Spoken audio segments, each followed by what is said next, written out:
Welcome to Roots and Hoots. I'm here with our special guest, Harley Bastien.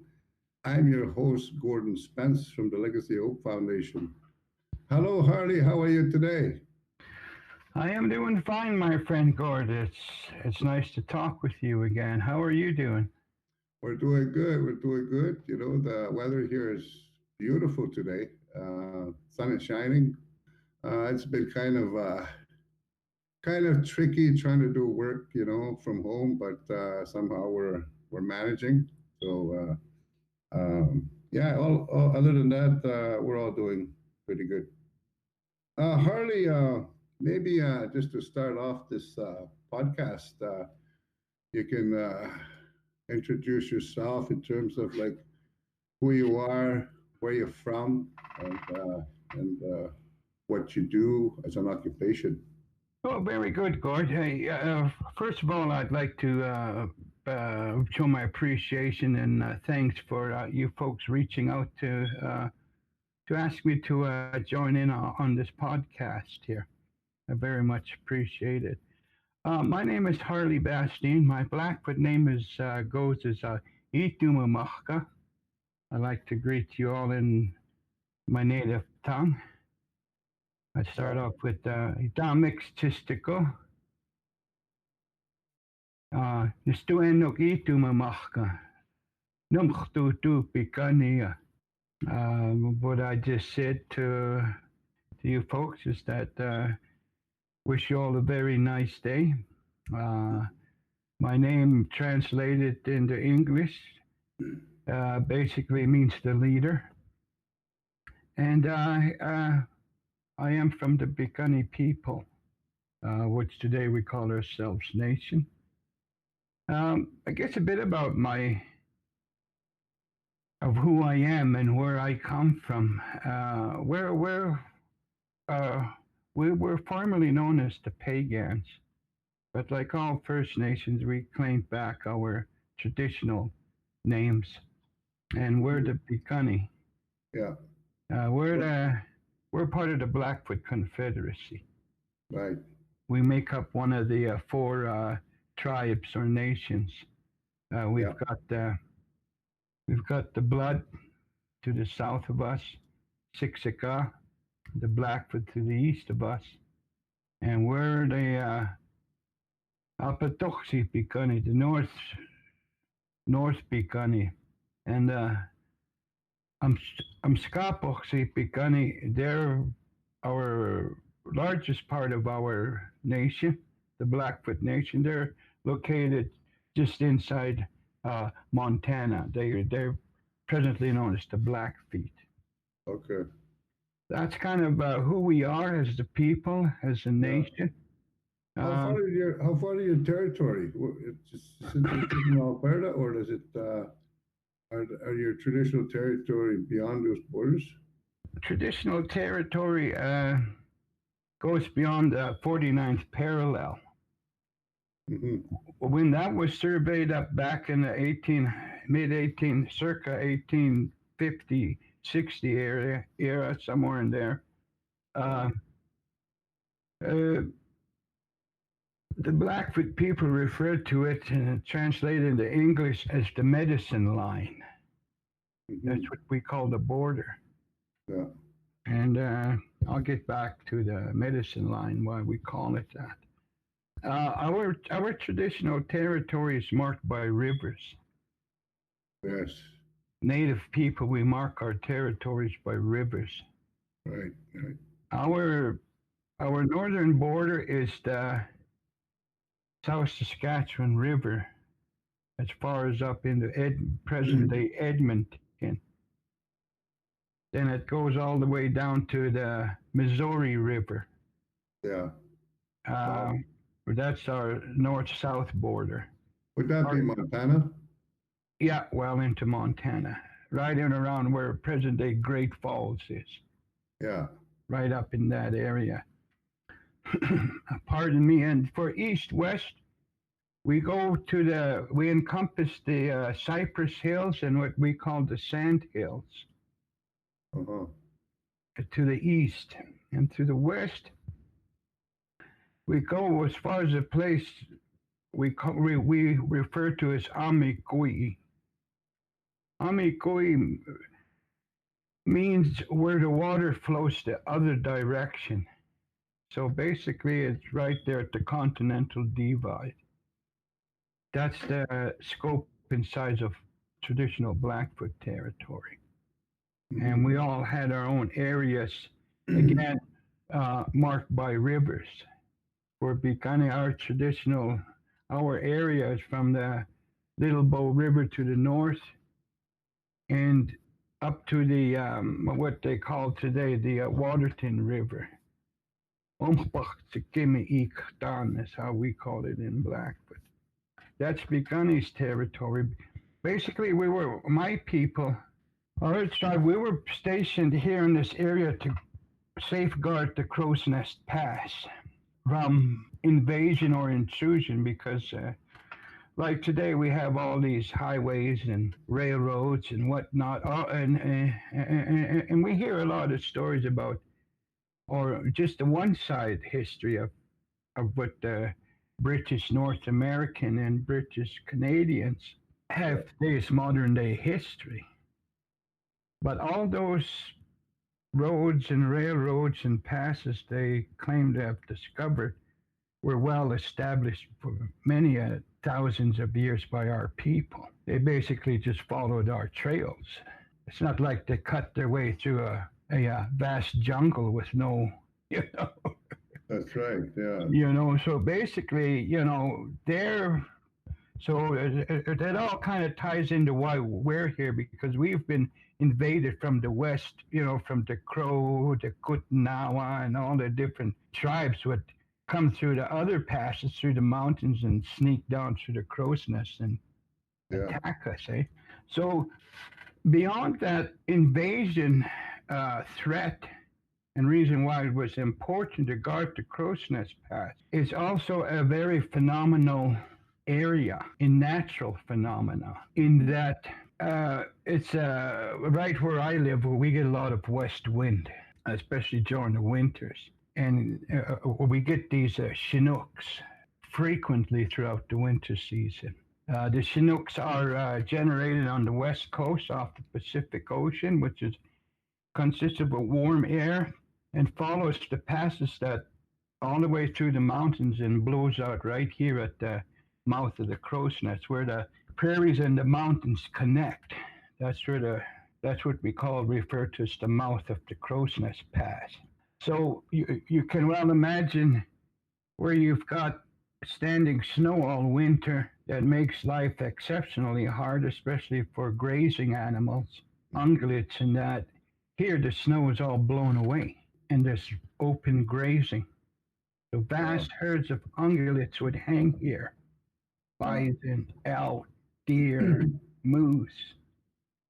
And with the predators that followed these herds, so it was a rich area in those types of natural resources during the winter. It always guaranteed the possibility of having fresh meat. Yeah. Did it cause conflicts, like different tribes going there? Well, definitely there has been territorial wars and trespasses, especially between the Piikani and the Kootenawa today. Well, they're called the Kootenai, Kinbasket, and I forget the two other tribes up there. But we didn't always just have battles.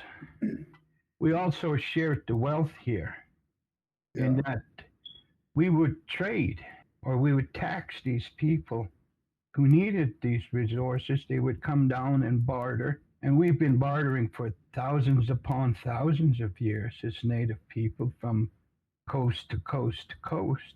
So they would come down and we would meet at a certain point, normally at the headwaters of the Crow's Nest Mountain, or the Crow's Nest River, which is the Crow's Nest Mountain, which is a vast mountain lake of artesian water. We would parlay in that area, and we would trade for things that they had, and we would tax them. Say, for example, they want to kill 20 buffalo. Well, we maybe get 2 out of it, 2 Right. finished products. Hey, so that would save us the work. Yeah. So that's kind of the strategic importance of the Crow's Nest Pass, and my people, the northern Piikani, we were set up here to Yeah. guard and safeguard the Crow's Nest Pass. So you had a tax system already. I prefer to use, the call it the bartering, but I guess in modern terms, yes, Yeah. everybody, Of course. Yeah. contributing, especially if you were a visitor or a foreigner or a Yeah. Nothing distant personal. tribe, and Yeah. well, we didn't just war as Native people. I mean, we'd have our battles, just like anything else, but we also relied on each other. Right. Yeah, Yeah. and we had I mean, there's artifacts found here in southern Alberta that originated in, Mexico. Right. Yeah. We got conch shells that you could only find on the west coast that were discovered down here through archaeological digs that go back thousands of years. Yeah. Like if So, from our community in northern Manitoba, they did some archaeological digs there a few years back, and they found some artifacts there that dated back thousands of years. And the artifacts they found, some of them were not from the area, and that they're actually from parts of the southern United States. So you're right, absolutely. We've been trading and traveling to other parts of Canada for thousands of years. So, oh, that's right. We've traveled, right? We've have established trade for thousands of years. Right here on Turtle Island, which is today called the North American continent. right. Native people, we called it Turtle Island, and myself, I like to refer it to our traditional Yeah. name of this land that we call our home. Yeah, no, we've established trade, and when the Europeans come, well, they just followed our trails, and they followed us inland, and so on and so forth. And first came the people on foot, and then they got a little longer boats. They started going up the rivers, and then they got horses, and then they got steam engines, and then they got cars. And while they're claiming, we hear names like Rogers for Rogers Pass, Lewis and Clark, and Yeah. all these early, they even got Christopher Columbus and included it. Yeah. But in reality, they didn't discover anything. They Yeah. just followed a system of people living for thousands of years. They just kind of made their way in and modified things, and voila, here we are in modern day times. Yeah. We were talking about your language with some of my colleagues, and I thought that I'd met somebody in Alberta who said that your language, the Blackfoot language, comes from the Algonquin Nation mother tongue. Is that true, or what do you know about that? I think that is that theory, and it is what it is. It's a theory. Yeah. It hasn't been proved traditionally, Yeah. orally, or scientifically, for that matter. Right. Like I worked in, I didn't get to introduce myself and my background, but I've got a strong archaeological background, and that I've worked on numerous archaeological projects throughout my life, and I, as an employer, employed a lot of archaeological firms to do work for, for myself in my business in the past. And so I've got a solid understanding of the science of archaeology and anthropology, because I've been in it for about 35 years and still Yeah. active in that area, in that field. What do you do now? Like, what's your main occupation now? Well, right now I'm enjoying life. Yeah. No, I'm I'm retired from the industry in 2017 after 35 years working in the environmental industry, strictly the private sector. I never really worked for any levels of government from local to federal.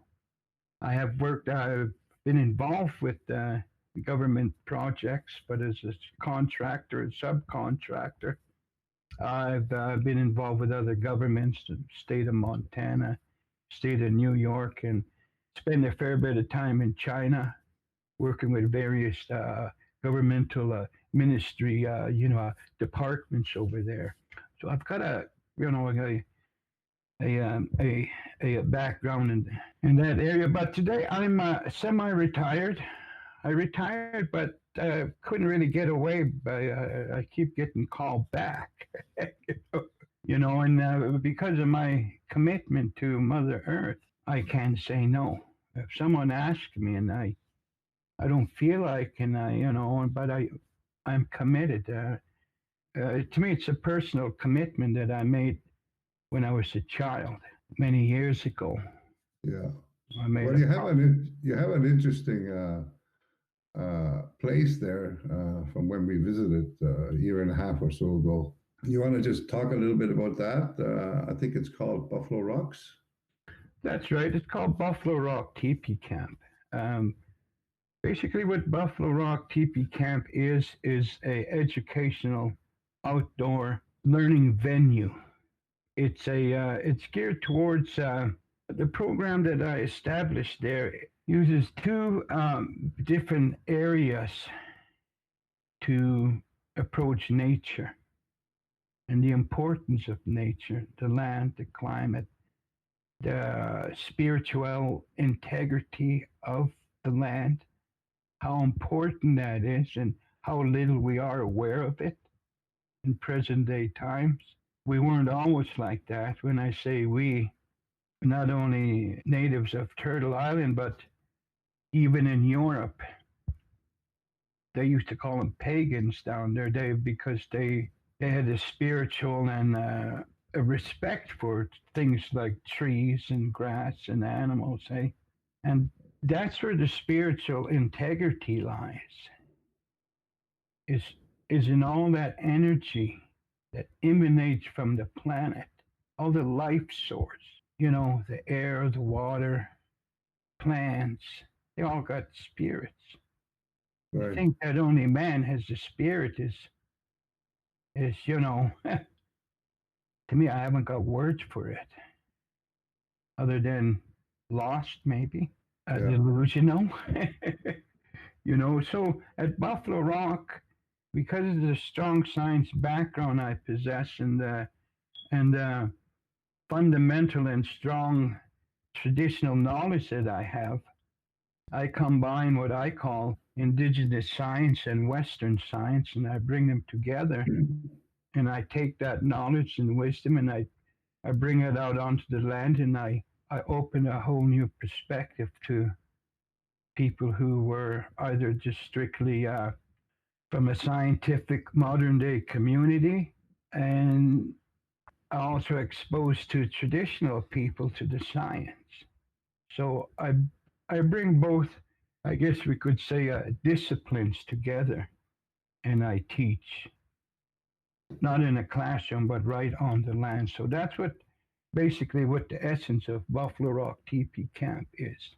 It's a very special place in that it's long been a location of environmental conservation. I inherited the land off my father, and he was an environmental conservationist traditionally. Yeah, yeah. He prayed to the water. If you're going to do this, oh no, you don't do that. If you want to eat cherries, you don't go break a branch off and walk away with the branch. Eh? Yeah. you pick the berries, and you don't pick them all. Well, as kids, and not only my dad thought that, but I learned a lot from my grandparents, my grandmother, my mom's side.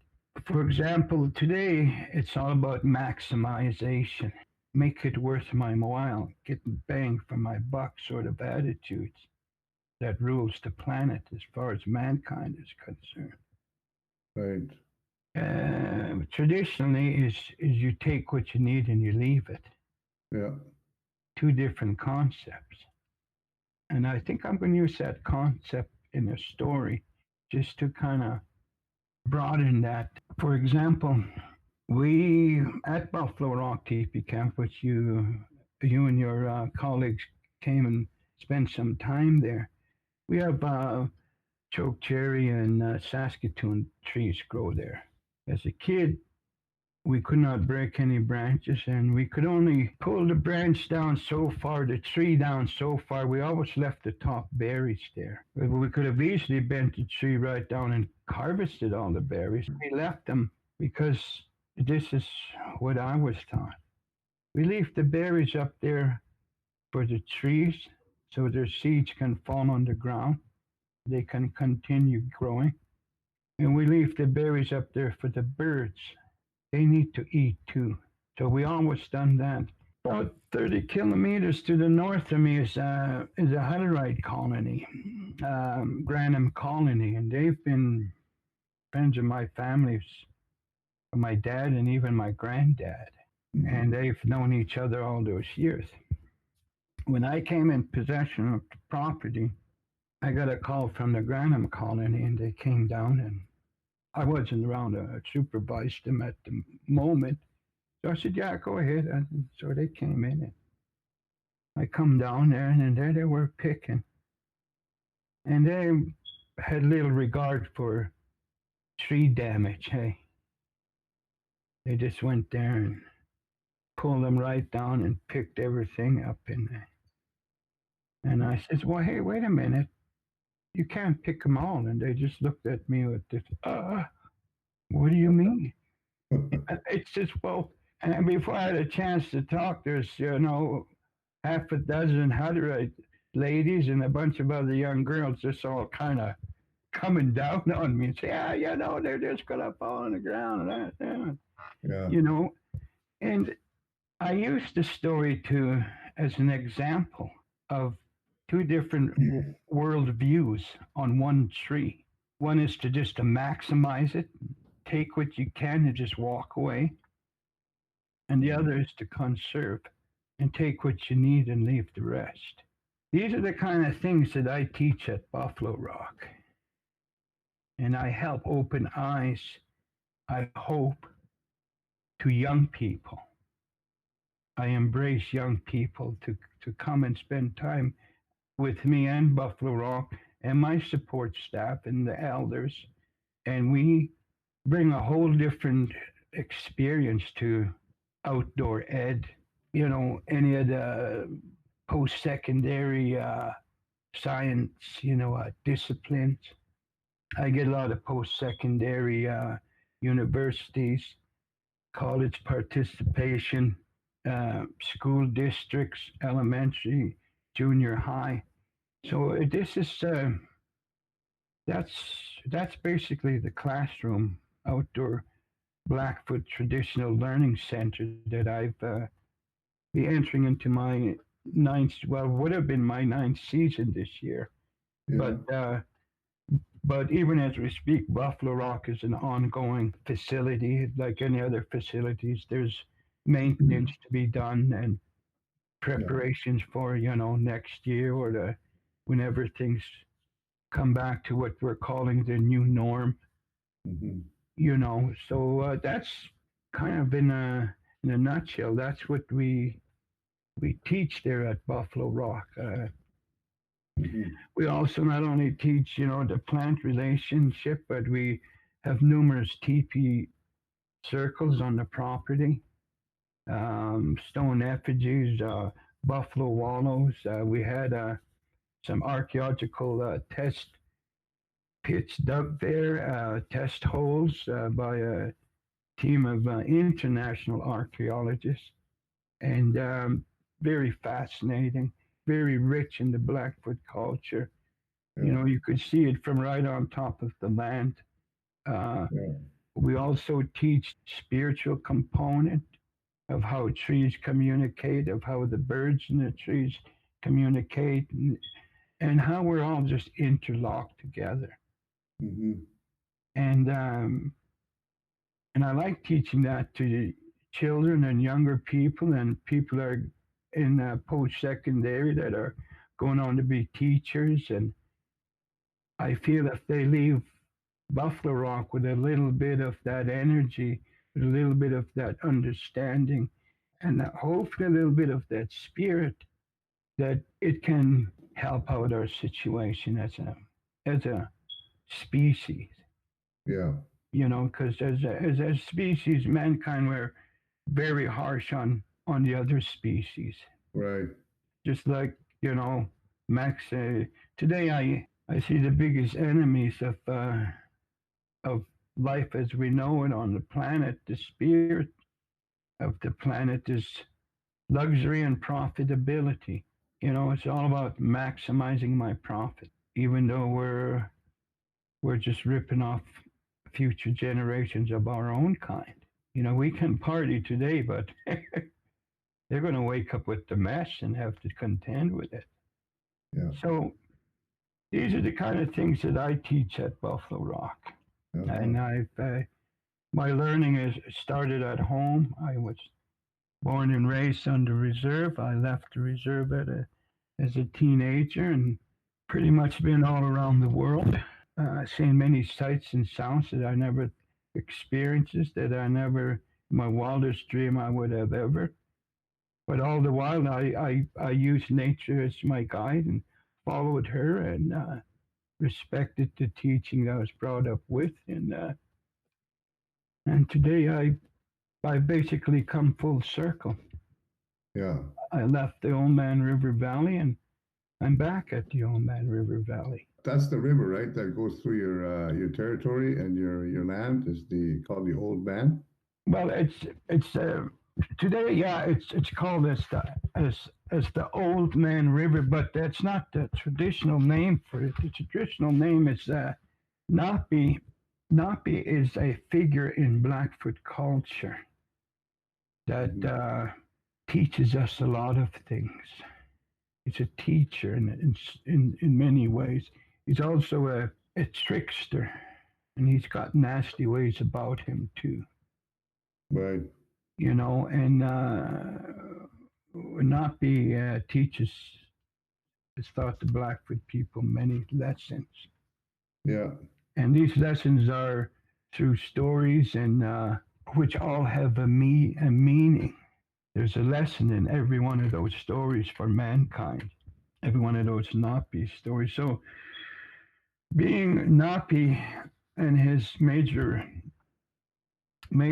position in Blackfoot ways, this river is named after him. Napi meaning old man. Blackfoot way of saying is Napi Ikhtan, means the old man's apostrophe S, that it belongs to him, river. Napi's river. Yeah. Okay. Yeah. Yeah. But Europeans come and they just said, well, it's the Old Man River. Yeah. Yeah. So, but it flows right through the Piikani Nation, and it too flows through Buffalo Rock, and it's a very sacred river. Yeah. As all rivers are, but it's especially sacred to the Piikani people, and definitely indeed myself. Yeah. Does it flow to the area called Writing on Stone? No, that's the Milk River there. That's the Milk River. Okay. Yeah, it's originates in I believe in Montana or close to the Medicine Line. Yeah. And it flows back. It leaves Canada and flows back into the USA. That's the Milk River down there. Okay. The Napi Ikdan, Old Man's River, is confluous with the Well, up here in the headwaters, here at the Crow's Nest, mouth of the Crow's Nest, there's three.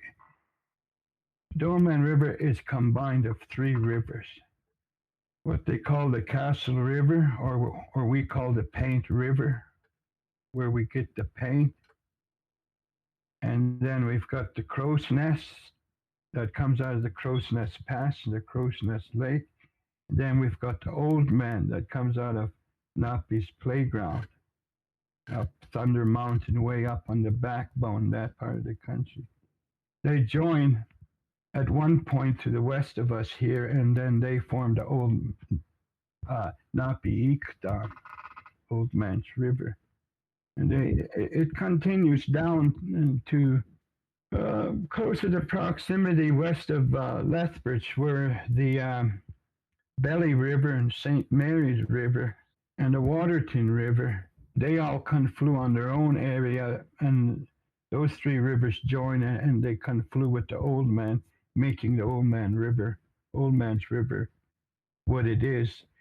From that point east, it flows down and it conflues with South Saskatchewan, down up near around Medicine Hat way, up in that part of the country, then on its way east to Canada. Yeah, so that's kind of how the river systems are in my area. But like I go back to saying, where we were, rivers marked our traditional boundaries, hey? Right. Yeah, so if you stayed on your side of the river, you're all right. Yeah. Okay. Just like the saying goes, stay on your side of the tracks, eh? Yeah. Don't I know that? I grew up on the other side of the tracks. I think it's native people. Back in our day, we pretty much all did. Yeah, right. I wanted to ask you, we were talking about Buffalo Rocks and where you're from. When we last talked, you were showing us around your property and talking about the plants and some of what you're talking about today. You mentioned, and I found this very fascinating, about your how you buried your people. Can you talk a little bit about that and with the trees and how that interconnects? Oh yeah, I'd love to share that. Well, that's just one example of how all Indigenous people are connected to the land. Yourself and your people, you have your own unique connection to the land. And in terms of us up here, Piikani, Blackfoot, Siksika, we laid our deceased to rest in two different fashions. The more popular fashion was platform burial in trees, treetops. So down here in the Old Man River, Old Man River Valley, we have one particular tree that's called today as the narrow-leaf cottonwood, which is a unique tree in that it's restricted to Canada only, to the Old Man's River Valley, southwest of Lethbridge. It's the only place in Canada we could find this tree, and it's the shortest of the tree canopy trees. It maxes out at 30, 35, 40 feet in height. And it's a multiple crown in that it's got a lot of lower branches that develop. Those branches served as areas for our burial or laid to rest platforms were built on. And we would bundle up our deceased in a buffalo robe or whatever we had at the time, and we would lay them to rest up there. It had a hide, you had to wrap the deceased in there and lace it shut with rawhide and sort of like a cocoon, and just place to rest along with the possessions, prized possessions. Over time, platform would break away and the body would fall on the ground, the remains. And over time, those remains would decompose and turn into earth. And all the nutrients from the bones and the body's remains becomes food for the trees and all the plants. So in that context, our bodies are a part of those trees. We are basically one in the other. So that's how, in that case, that's how we are connected to those particular, to the trees in the Old Man's River Valley and other river valleys in Blackfoot territory. The other way we would lay the rest would be on high outcrops, up on high hills, high peaks, higher elevations, and those were normally reserved for people of high stature too. Chiefs, medicine people, yeah, they would have a good vantage point, and they would be laid and covered up with rocks, big flat rocks. Yeah. So those are the two ways. But in terms of how we are interconnected, that's how the Blackfoot people are interconnected with the deciduous trees here in our traditional territory. We are one and the same. So what's your relationship with a tree that you consider part of your ancestors? I consider your grandfather or great grandfather? I consider the trees my family, my cousins. The older trees, I refer to them as the grandfather trees.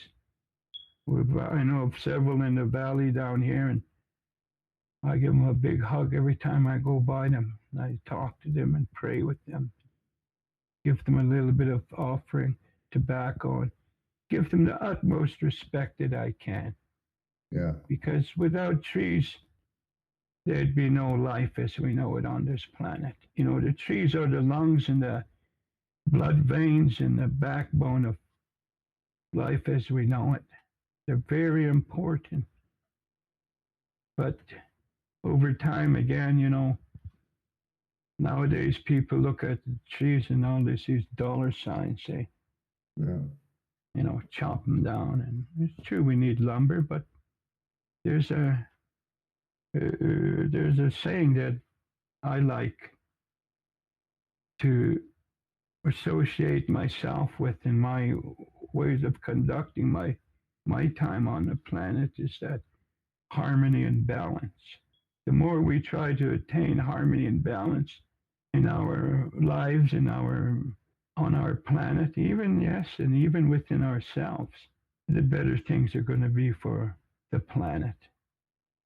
Yeah, and that's harmony and balance is what I'd like to see, employed in harvesting natural resources, logging, mining, oil sands, dams. Sure, we need those. But do we have to maximize everything? Right. When we do maximize them, what do we do with all that profit? Yeah. Now, if I will, I'd just like to share with you a little experience I had, and it kind of ties into. So anyways, a few years ago, I took a drive, my wife and I, down the Mexico way. We went on an epic road journey, and driving through California and all the desert regions. Started off in Northern California. I started noticing all these rivers and creeks were dry. No water in them. Kept on going, Nevada way and all that through that country. And along the highway, I see these magnificent green oases all along the highway. Golf courses, perfectly groomed. Nobody playing golf most of the times I drove by them. See the water going, people out there working on them. Started seeing all these swimming pools full of water with nobody swimming in them. And then they're looking around and they're saying, and then I'm looking at the rivers and saying, well, maybe that's where all the water's going. They're basically robbing nature. Yeah. For waste, just total waste. Right. Yeah. I mean, that's how lost people have become in the whole vacuum of profitability and luxury. Capitalism. Yeah. And that's a prime example of it. Mm-hmm. Yeah, and so yeah, so you know we're now down there in California. They're getting hammered. Nature doesn't take it forever. It's not like mankind controls anything Yeah. when it comes to nature. Yeah. Look at what nature's doing to California, Do you think burning it down, and they got no water to shut it off with. this is with all this stuff that's going on, like the fires in California and now this pandemic that's going on all over the world? How do you look at this? Do you look at this as uh, nature's way or Mother Earth's way of telling us something? I look at it without a shadow of a doubt as that's the exact fact. Mother Nature is the boss. Mother Nature's far more intelligent than we ever will be, far more powerful. And she's, you know, and let's go back to science. Scientists tell us that, had come up with hard data and facts and rocks in their hands that, there were dinosaurs here and that. And beyond that, and different life forms and evolution. And science tell us that we all were apes at one time. We all originated in Africa. But Mother Nature controls all that. Yeah. And, she knows when we're hurting her too hard. Right. She'll cause big droughts, fires, hurricanes, tornadoes, you name it. And what happens if they just keep hitting us in succession? Every year you get a tornado in the same place. Then what do you do? I mean, yeah. And now we got this virus.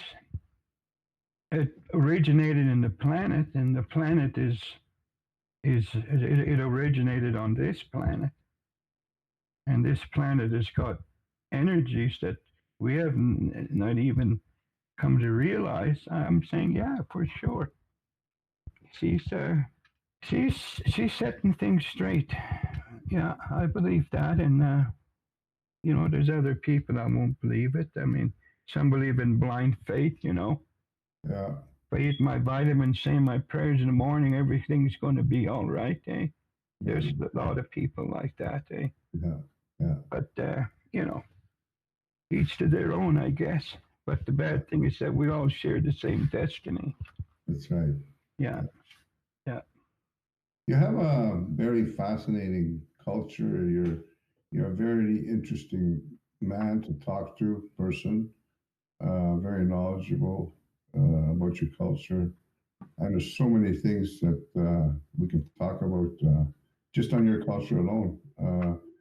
And maybe we can just touch on one more area that I wanted to. There's actually a few other areas that I wanted to talk about with you, but we got to limit our time on these podcasts. So tell me one last thing. I guess this would be the just this one question about I wanted to ask you about Chief Mountain and its importance to your culture, and then I have maybe two more shorter questions after that. So maybe tell us a little bit about Chief Mountain, the big mountain that you can see that people go to and have special ceremonies, and tell us a little bit about that.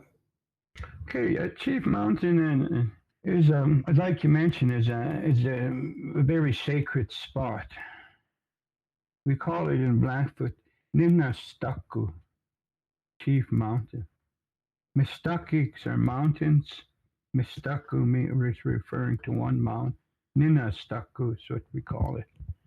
It's long been a place of a pilgrimage spot of the Blackfoot people to go up there to seek visions, dreams, energies, experience the energy, the spiritual energy, the supernatural. It all helps shape a person. The people who go up there and come back down, they all say, well, I left something up there, but I gained something up there. And I'm coming down it with a different point of view. I'm a changed person in some ways. That's the power of Chief Mountain. And in the Blackfoot Way, there are areas that emanate energy, power spots. There's an energy that comes out of the earth. And in these areas are kind of like a bridge, a window, a porthole, if you will, to other energies that we definitely can't, you know, experience in our everyday lives. So Chief Mountain is one of these power spots that people go to seek spiritual guidance, spiritual visions, and and also to gain spiritual power. That's the back. That's what Nina Stucco gives us. The gift from Nina Stucco. Yeah. That's a pretty big mountain. And how far up the mountain do you guys go? Go right to the very top. The trail to it is well, Chief Mountain's on the south side of the Medicine Line, in Blackfoot. I mean, in the Blackfeet. I'm Scotland Piikani. That's on their land. So it's in the state of Montana, right along the border, U.S.-Canada border. Yeah. And to get there, there's a trail that you gain access to it on the south side of the mountain itself. And I've been up there once. It's an incredible climb. You can actually experience and see the curvature of the earth from up there. How long does it take? Well, it depends on what kind of condition one is. Exactly. And who your hiking mates are. Right. Yeah. That would take me a month. That took me about 5 hours. Oh, really? Yeah, especially the higher you get up, the thinner the oxygen gets. Oh, it must be fantastic. Yeah, you start getting up there and your muscles start just screaming for oxygen. Hey, so you got to stop and reoxygenate your blood. And, by the time you get up there, you're totally spent. And any thought you had in your head when you got off the vehicle, it's long gone. Really? And it's just your body and your open mind standing up there. And that's when you really feel the energy. Hey. Yeah. I saw it when I was there and I was just fascinated by it. You talked a bit about it, and other people we met while we were there too spoke about it and the importance of it and the sacredness of it. I just found it because you see it so clearly, on a clear day. It's such a huge mountain, and I was just fascinated by it. The other thing that we're kind of getting close to the end here, and I have maybe just one more question, and it's part of what we do at Legacy Hope Foundation is we're working on different projects of trying to make, I guess, this world, this country, a better place to live, creating better understanding, with our cultures and trying to create a better understanding with non-native people and other people from other parts of the world that live in Canada, so that Canada can be a better place to live. So we've been working on different projects to do that. And one of the things that's kind of been on top of our list is trying to do things that bring people together. Reconciliation has been the buzzword that's been used quite a bit. And how would, if you had something to say to Canadians in terms of reconciliation, is there something there that, a message that you'd like to give? Well, reconciliation between the I guess modern day Canadians and First Nations people, natives of here. Also, I could say, to me, words aren't what we should be using. And that goes from the classroom all the way up to the Prime Minister and all points in between. Words are like dreams. Words are like a thought. Here one moment, gone the next, soon forgot. If we want true reconciliation, And we want to step off in that direction in a meaningful way, in the true way. Never mind, let's put meaningful aside, the truth, because we all know the truth will set us free. Say that in jest. Yeah. I would say that we take all the half of the history, Canadian history, if not all of it, and rewrite it in the true way, not the one-sided version of the British and the British stock that presently today call themselves Canadians.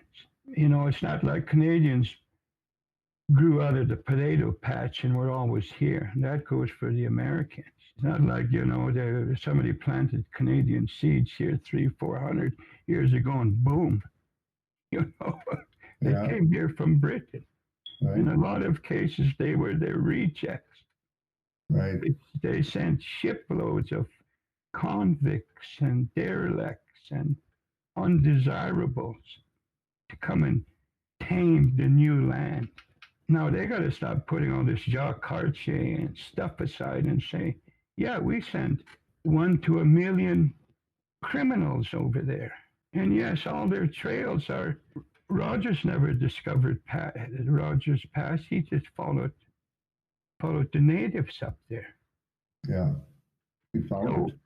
So that's where, to me, if they're true about reconciliation, rewrite the history of this nation that we call today Canada, and let's write it with the First Nations perspective in there, in our vast contributions, and that we contributed to what we know as Canada today, in terms of science, in terms of natural resources, in terms of human kindness, in terms of respect, in terms of what a human being is supposed to be. Let's rewrite it. The day I see those steps and measures being taken, then I will say that's the history of this country. We've contributed in many conflicts, right back to the 1700s, where we helped push the British Yankees back. We backed up the British Canadians as native people, right up to the present day. Yeah. We fought in wars valiantly. And so, to say this and to say that and pass a little bit of, one bit of legislation and apology and here on TV and this and that. I mean, we all get emotional. We all cry. But if we really want, to me, you asked me the question, let's rewrite history, and let's do it the truthful way. To me, that's reconciliation. Excellent. Very well said. And I totally agree. Harley,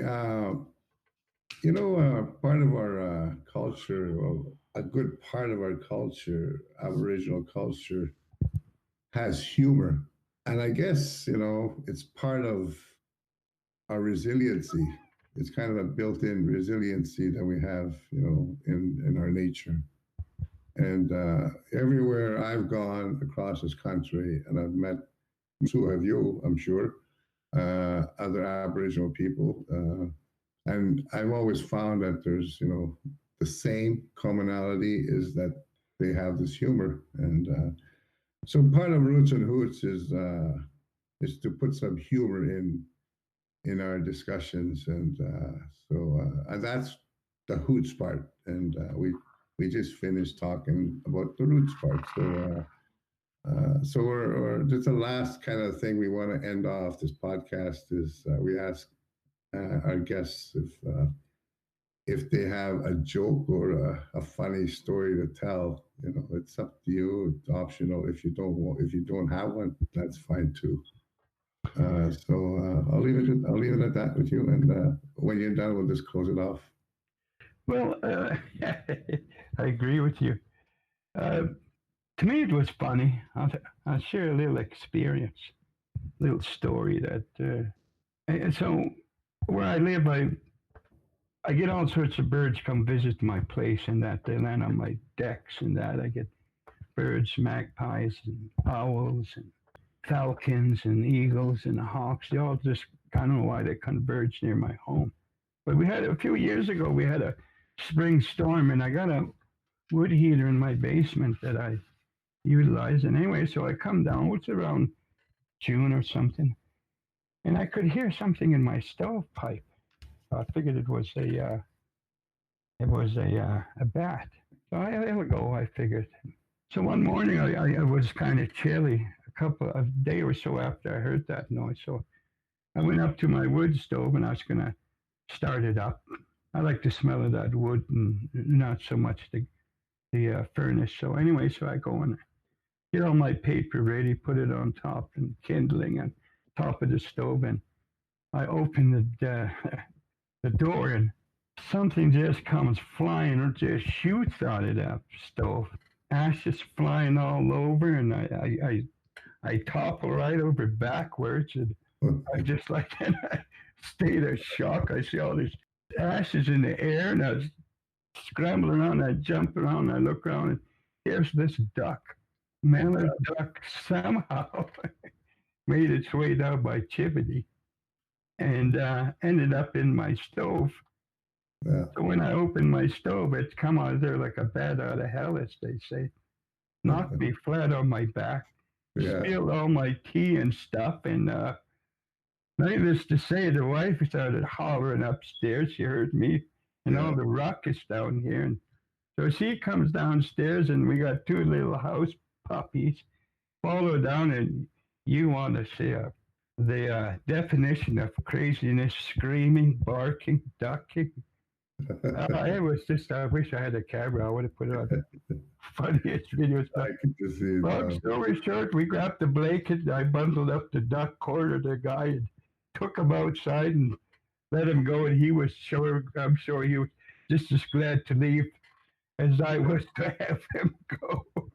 But yeah, that's kind of my, not so much a joke, but it sure was funny, you know. And I just I always remember that time.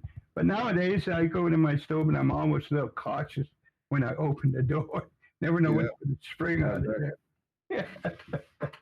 So I will leave you with my with my duck in the stove story. Okay. Thank you so much, Harley, for taking the time to talk to me today. I've been talking to Harley Bastien from the Piikani First Nation in Alberta.